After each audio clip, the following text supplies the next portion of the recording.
tó sì lápọ́nlé tó sì jẹ́ oṣù àlùbáríkà fún gbogbo èèyàn. Àmọ́ ní tá a bá wo ti àwọn kàlẹ́ndà àtàwọn mùsùlùmí a rí i pé oṣù kan wà tó yẹ pé wọ́n pọ́nlé gan gidi tí wọ́n ń pè ní oṣù alápọ́nlé níbi tẹ́lẹ̀dùmarè ti ń gbọ́ àdúrà gbogbo wọn. Bí bẹ́ẹ̀mi ṣe rí sí lélẹ̀ àwọn ètẹ̀lé mi ká lọ orí pópónà nílùú Èkó ká lọ bí àwọn mùsùlùmí òdodo wípé báwo ni oṣù Ramadan ibi tí wọ́n ti ń gba àwẹ̀ Ramadan báwo ló ṣe jẹ́ sí àwọn gangan fúnra lára wọn báwo ni wọ́n ṣe rí sí àti wípé a kú ọdún ẹ̀mí wa aṣọ̀pọ̀lọpọ̀ ẹ̀ nílé ayé. Ẹ jẹ́ ká lọ Ẹja Lóní Bọ́àbẹ̀kẹ́ lórúkọ tèmi lórí ìkànnì Orísun náà la wà.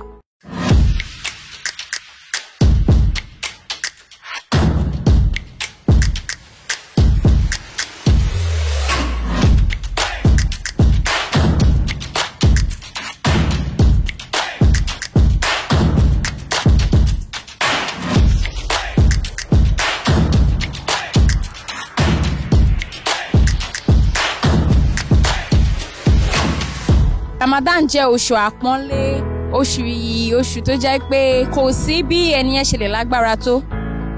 Wàá mọ̀ wípé òun gbàwẹ̀ torí nígbà tí wọ́n bá gbàwẹ̀ láti àárọ̀ aago 4 aago 5 kò sí ọgbọ́n máa hàn lára kó tẹ̀ tún ṣe oòrùn tó mú lẹ́nu ọjọ́ mẹ́ta òun yẹn lágbára gidi gan.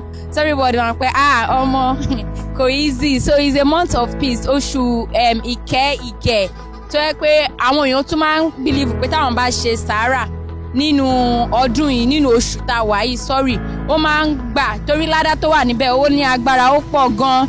So oṣù yìí ó jẹ́ oṣù àpọ́nlé, oṣù ìgẹ̀, oṣù tó yẹ pé tó bá fìyàn ní nǹkan ẹyọ kan Ọlọ́run rẹ́dí láti fi fún ẹ ní nǹkan 100.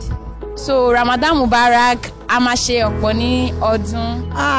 Oṣù Ramadan ó dùn gan tó jẹ́ pé oṣù aláyọ̀ ni oṣù aláyọ̀ ni tó jẹ́ pé kò sí nǹkan tá a máa ń fún Ọlọ́run ọba wa àti ànábì wa Muhammad sallallahu alayhi wa sallam òjíṣẹ́ Ọlọ́run ọba a dúpẹ́ lọ́wọ́ Ọlọ́run a rí ìtọrẹ àánú lóríṣiríṣi nínú ẹ̀ káì kò sí nǹkan tá a fẹ́ wí àfi ká máa dùnnú pé bóṣù tiẹ̀ ṣe ń lọ báyìí inú wa ò dùn sí bẹ́ẹ̀ àṣọ̀pọ̀ ọdún láyé o.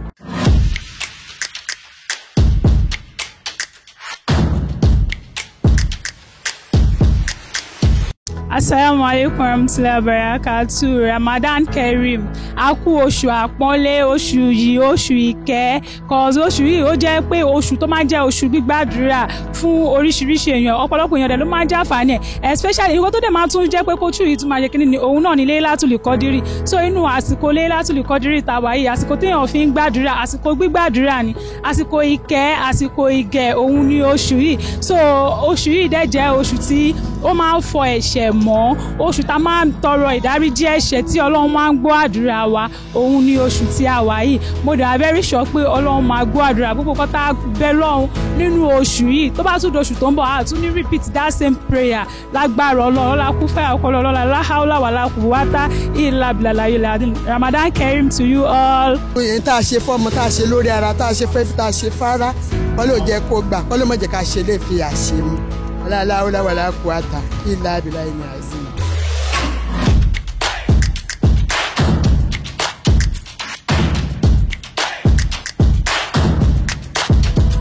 A dúpẹ́ fún Ọlọ́run tí ó fi oṣù yìí ta wá lọ́rẹ, tí oṣù tí gbogbo wa mọ̀ pé oṣù àánú, oṣù àpọ́nlé, oṣù yọ ẹ̀ṣẹ̀ tí gbogbo wa wá ń yọ̀ nínú àforíjìn Ọlọ́run. So a dẹ̀ fi àsìkò yìí náà kí gbogbo wa pé a kú ìpalẹ̀mọ́ ọdún, àṣeyíṣe àmọ́dún. Ọdún náà Ọlọ́run jẹ́ kó bọ́ wa láyé, Ọlọ́run jẹ́ kí a ṣe ọ̀pọ̀ ẹ̀. Ramadan èyí tó ń bọ̀ mí Ọlọ́run kí ó máa ṣe ní èèwọ̀ wa, Ọlọ́run máa yẹ kí wọ́n ṣe lẹ́yìn wa, àmín.